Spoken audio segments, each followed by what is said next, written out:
So, good evening, because it's definitely not morning.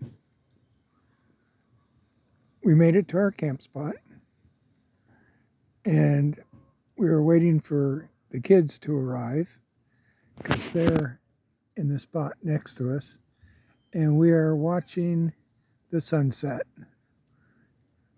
It's gorgeous. So, we're gonna sit here and wait for them. We cooked up some sausages to have a snack when they get here. I don't see the moon yet. And Mama put a pie in the oven. A mixed berry. Oh, I really needed this zero gravity chair. Mixed berry? Yeah. Yeah, mixed berry. So, talk to you later. Bye-bye.